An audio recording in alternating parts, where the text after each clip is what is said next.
नमस्कार, ये आकाशवाणी पटना है। अब आप संतोष कुमार झा से प्रादेशिक समाचार सुनिए। पहले मुख्य समाचार। विख्यात लोक संगीत गायिका शारदा सिन्हा का कल पटना के गुलबी घाट पर राजकीय सम्मान के साथ अंतिम संस्कार किया जाएगा। राष्ट्रपति, प्रधानमंत्री, राज्यपाल राजेंद्र विश्वनाथ हार्लेकर और मुख्यमंत्री नीतीश कुमार समेत कला और संगीत जगत के लोगों ने शारदा सिन्हा के निधन पर गहरा दुख व्यक्त किया है।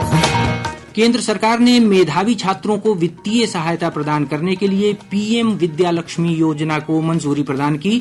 अब छात्र उच्च शिक्षा प्राप्त करने के लिए बिना जमानत के ऋण प्राप्त कर सकेंगे। और लोक आस्था का महापर्व छठ के दूसरे दिन आज व्रती खरना का अनुष्ठान कर रहे हैं। कल अस्ताचलगामी सूर्य को अर्घ्य अर्पित किया जाएगा। अब समाचार विस्तार से। विख्यात लोक संगीत गायिका शारदा सिन्हा का कल पटना के गुलबी घाट पर राजकीय सम्मान के साथ अंतिम संस्कार किया जाएगा। शारदा सिन्हा के पुत्र अंशुमन सिन्हा ने बताया कि उनके पिताजी का भी अंतिम संस्कार गुलबी घाट पर किया गया था। गुलबी घाट पे होगा 8:30 से 9 के बीच वाला जो समय है उसी पे होगा। लोक गायिका का पार्थिव शरीर आज नई दिल्ली से पटना लाया गया। शारदा सिन्हा ने कल रात नई दिल्ली के एम्स में अंतिम सांस ली। वे 72 वर्ष की थीं। कैंसर से पीड़ित होने के कारण गंभीर स्थिति में उनका इलाज एम्स में चल रहा था। प्रसिद्ध लोक गायिका शारदा सिन्हा का पार्थिव शरीर अंतिम दर्शन के लिए पटना स्थित उनके राजेंद्र नगर स्थित आवास पर रखा गया है। महान लोक गायिका को श्रद्धांजलि अर्पित करने के लिए लोगों का तांता लगा हुआ है। मुख्यमंत्री नीतीश कुमार, उप मुख्यमंत्री सम्राट चौधरी और विजय सिन्हा, जल संसाधन मंत्री विजय कुमार चौधरी समेत अन्य गणमान्य लोगों ने घर जाकर उनके पार्थिव शरीर पर श्रद्धा सुमन अर्पित किए। संगीत और कला जगत से कई जाने माने कलाकारों ने भी श्रद्धांजलि दी। भाजपा के राष्ट्रीय अध्यक्ष और केंद्रीय स्वास्थ्य मंत्री जेपी नड्डा कल पटना आकर लोक गायिका शारदा सिन्हा को श्रद्धांजलि अर्पित करेंगे। बिहार कोकिला के नाम से लोकप्रिय शारदा सिन्हा को पद्मश्री, पद्म भूषण और संगीत नाटक अकादमी पुरस्कार सहित अनेक सम्मानों से अलंकृत किया गया था। एक श्रद्धांजलि। लोक गीतों का पर्याय बन चुकी और विशेषकर छठ व्रतियों के दिलों पर राज करने वाली शारदा सिन्हा अब हमारे बीच नहीं रहीं। पहिले हम छठी मैया बरत तोहार, छठी मैया बरत तोहार। छठी मैया ने जीवन भर अपने चरणों में गीतों का अर्घ्य देने वाली शारदा सिन्हा को इस बरस के पावन अनुष्ठान के पहले दिन ही अपने आंचल में समेट लिया। क्षमा छठी मैया, भूल चुक गलती हमार, भूल चुक गलती हमार।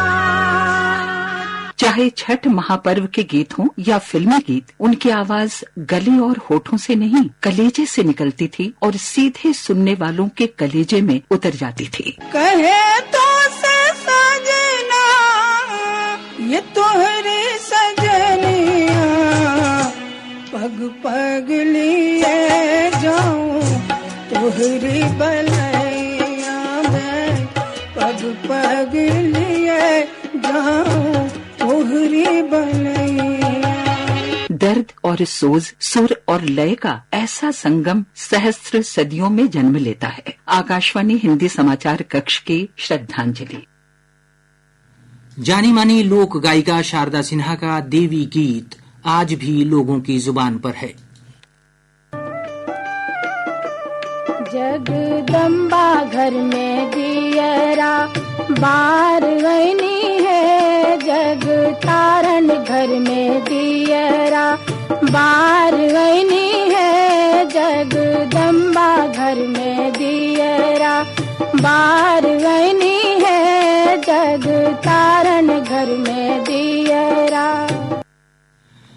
राष्ट्रपति द्रौपदी मुर्मू, प्रधानमंत्री नरेंद्र मोदी, राज्यपाल राजेंद्र विश्वनाथ हार्लेकर और मुख्यमंत्री नीतीश कुमार समेत राजनीति और कला क्षेत्र के कई गणमान्य लोगों ने शारदा सिन्हा के निधन पर गहरा शोक जताया।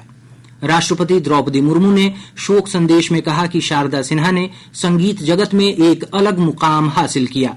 प्रधानमंत्री नरेंद्र मोदी ने सोशल मीडिया पोस्ट में कहा कि उनके गाए छठ गीतों की मधुर गूंज भक्ति का एक दिव्य माहौल बना देती है। राज्यपाल राजेंद्र विश्वनाथ हार्लेकर ने अपने शोक संदेश में मैथिली, भोजपुरी, वज्जिका, मगही और अन्य क्षेत्रीय भाषाओं में शारदा सिन्हा के गीतों की प्रशंसा की और कहा कि उन्होंने बिहार के लोक संगीत को एक अनूठी पहचान दी। मुख्यमंत्री नीतीश कुमार ने कहा कि उनकी आवाज महापर्व छठ त्योहार का पर्याय बन गई है। उनके गीतों ने इस अवसर के रीति रिवाजों और भावना को खूबसूरती से दर्शाया है। केंद्रीय मंत्री चिराग पासवान, गिरिराज सिंह, जीतन राम मांझी, नित्यानंद राय, रामनाथ ठाकुर और राजीव रंजन सिंह ने भी उनके निधन पर शोक व्यक्त किया है। विधानसभा अध्यक्ष नंद किशोर यादव, विधान परिषद के सभापति अवधेश नारायण सिंह, उप मुख्यमंत्री सम्राट चौधरी और विजय कुमार सिन्हा के अलावा मंत्री विजय कुमार चौधरी, श्रवण कुमार, मंगल पांडे समेत अन्य मंत्रियों ने शोक संवेदना संदेश में कहा है कि शारदा सिन्हा के निधन के बाद संगीत जगत में जो कमी हुई है उसे पूरा नहीं किया जा सकता है।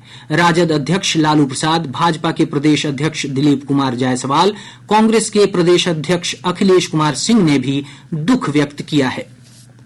राज्यसभा सांसद रविशंकर प्रसाद, उपेंद्र कुशवाहा और पूर्व सांसद रामकृपाल यादव ने प्रसिद्ध लोक गायिका शारदा सिन्हा के निधन पर दुख जताया है। केंद्र सरकार ने मेधावी छात्रों को वित्तीय सहायता प्रदान करने के लिए पीएम विद्या लक्ष्मी योजना को मंजूरी दे दी है। कैबिनेट बैठक में लिए गए निर्णय के बारे में आज नई दिल्ली में मीडिया को जानकारी देते हुए सूचना एवं प्रसारण मंत्री अश्विनी वैष्णव ने कहा कि छात्र उच्च शिक्षा प्राप्त करने के लिए बिना किसी जमानत के ऋण प्राप्त करने के पात्र होंगे। उन्होंने कहा कि ये योजना इसलिए शुरू की गई है ताकि वित्तीय बाधाओं के कारण भारत का कोई भी युवा गुणवत्तापूर्ण उच्च शिक्षा प्राप्त करने से वंचित न रहे। श्री वैष्णव ने बताया कि सरकार ने भारतीय खाद्य निगम के लिए 10,700 करोड़ रुपए की इक्विटी के निवेश को भी मंजूरी दी है। केंद्रीय मंत्री श्री वैष्णव ने कहा कि ये एफसीआई की परिचालन क्षमताओं को बढ़ाने की दिशा में एक महत्वपूर्ण कदम है। अगर हम 4 से 14 को कंपेयर करें 14 से 24 के साथ 10 साल और 10 साल के दो इंडिकेट्स को कंपेयर करें 4 गुना ज्यादा फूड सब्सिडी किसानों के पास गई। 4 से 14 में 5,15,000 थी तो 14 से 24 में 21,56,000 crore 21,56,000 crore which is more than 4 times the subsidy which was there on food during the period 4 to 14. That much more amount has basically gone in the accounts of farmers और अब तो सब डायरेक्ट बेनिफिट ट्रांसफर होता है। सो बिचौलियों के बीच में से छुट्टी भी हो गई है। So in line with this commitment to farmers cabinet ने आज माननीय प्रधानमंत्री नरेंद्र मोदी जी की अध्यक्षता में अप्रूव किया कि एफसीआई में इक्विटी बढ़ा के 10,700 करोड़ रुपीज इक्विटी बढ़ाई जाए। प्रादेशिक समाचार आप आकाशवाणी पटना से सुन रहे हैं। ताजा समाचारों के लिए आप हमारे एक्स हैंडल AIR_News_पटना पर जा सकते हैं। लोक आस्था के 4 दिवसीय महापर्व छठ के दूसरे दिन आज व्रती खरना का अनुष्ठान कर रहे हैं।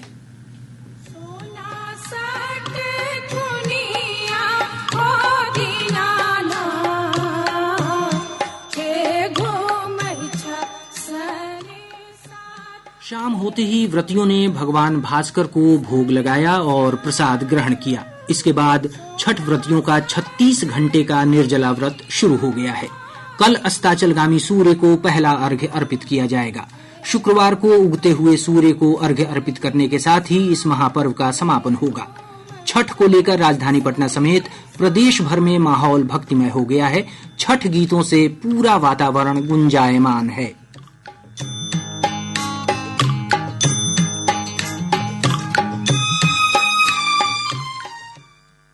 इस बार पटना में 102 गंगा घाटों के अलावा 63 तालाबों और 45 पार्कों में अर्घ्य देने की व्यवस्था की गई है। पटना के जिलाधिकारी डॉक्टर चंद्रशेखर ने बताया कि छठ को लेकर पूरे जिले में सुरक्षा की व्यापक व्यवस्था की गई है।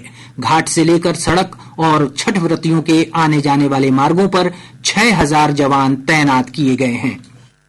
गंगा के किनारे के हैं, मुख्य रूप से उसको हम लोग अभी देख रहे हैं और काफी भीड़ होती है यहाँ, लाखों की संख्या में लोग आते हैं अर्घ्य देने, शाम को भी और सुबह भी।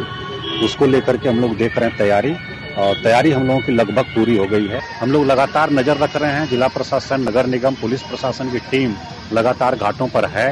रात्रि में भी हम लोग निरीक्षण कर रहे हैं।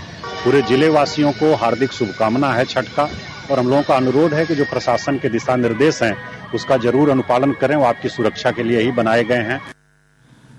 विभिन्न जिलों से हमारे संवाददाताओं ने खबर दी है कि छठ का उत्साह देखते ही बन रहा है। हमारे औरंगाबाद संवाददाता ने बताया कि देव स्थित प्रसिद्ध सूर्य मंदिर में स्थानीय लोगों के साथ ही पड़ोसी राज्यों से भी हजारों श्रद्धालु महापर्व छठ का अनुष्ठान करने पहुंचे हैं। इधर पटना जिले में बाढ़ स्थित पुण्यार्क मंदिर, मसौढ़ी अनुमंडल स्थित सूर्य मंदिर और दुल्हिन बाजार के उलार सूर्य मंदिर में बड़ी संख्या में छठ व्रती पहुंच रहे हैं। राज्य के विभिन्न जेलों में कैदी भी छठ महापर्व कर रहे हैं। जेल प्रशासन की ओर से इस संबंध में सभी प्रकार की सुविधाएं उपलब्ध कराई जा रही हैं। हमारे संवाददाता ने बताया कि मुजफ्फरपुर के केंद्रीय कारागार में भी कैदियों के लिए छठ पूजा को लेकर विशेष इंतजाम किए गए हैं। मुजफ्फरपुर के शहीद खुदीराम बोस केंद्रीय कारा में इस बार धूमधाम से छठ महापर्व मनाया जाएगा। जेल परिसर में 96 कैदी छठ पूजा करेंगे। इसमें 49 पुरुष कैदी भी हैं। पूजा को लेकर पूरी तैयारी कर ली गई है। कैदियों के लिए जेल परिसर में पोखर को सुंदर घाट का रूप दिया गया है। छठ में घाट बनाया गया है। रंगीन फूल व दुधिया रोशनी में घाट जगमग जगमग छटा बिखेर रहा है। इस बार जेल में 3 मुस्लिम और 1 सिख कैदी भी छठ पूजा कर रहे हैं। आकाशवाणी समाचार के लिए मुजफ्फरपुर से कौशल किशोर कौशिक। छठ पर्व को लेकर प्रदेश भर में सुरक्षा के व्यापक प्रबंध किए गए हैं। पुलिस महानिदेशक आलोक राज ने बताया कि महापर्व को देखते हुए राज्य के सभी प्रमुख सूर्य मंदिरों और गंगा गंडक सहित अन्य नदी घाटों पर सुरक्षा बलों की तैनाती की गई है। उन्होंने बताया कि सभी छठ घाटों पर पुलिस बलों के साथ साथ एनडीआरएफ और एसडीआरएफ की भी तैनाती की गई है। इसके अलावा छठ घाटों पर प्राथमिक चिकित्सा, शौचालय, शुद्ध पेयजल और पार्किंग की व्यवस्था की गई है। छठ घाटों पर आज से लेकर उदीयमान सूर्य को अर्घ्य देने तक निजी नावों के परिचालन पर रोक लगा दी गई है। छठ महापर्व के अवसर पर सांध्यकालीन अर्घ्य और प्रातःकालीन अर्घ्य का आकाशवाणी से आंखों देखा हाल का प्रसारण होगा।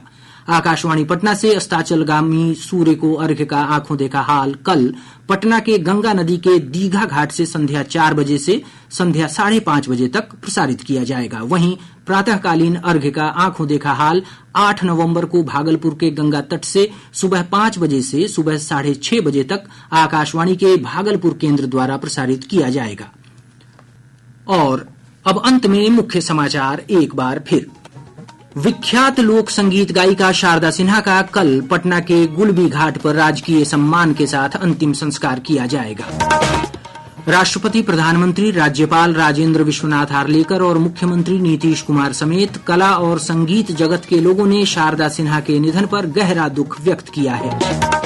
केंद्र सरकार ने मेधावी छात्रों को वित्तीय सहायता प्रदान करने के लिए पीएम विद्या लक्ष्मी योजना को मंजूरी प्रदान की। अब छात्र उच्च शिक्षा प्राप्त करने के लिए बिना जमानत के ऋण प्राप्त कर सकेंगे। और लोक आस्था का महापर्व छठ के दूसरे दिन आज व्रती खरना का अनुष्ठान कर रहे हैं। कल अस्ताचलगामी सूर्य को अर्घ्य अर्पित किया जाएगा। इसके साथ ही आकाशवाणी पटना से प्रसारित प्रादेशिक समाचार का ये अंक समाप्त हुआ।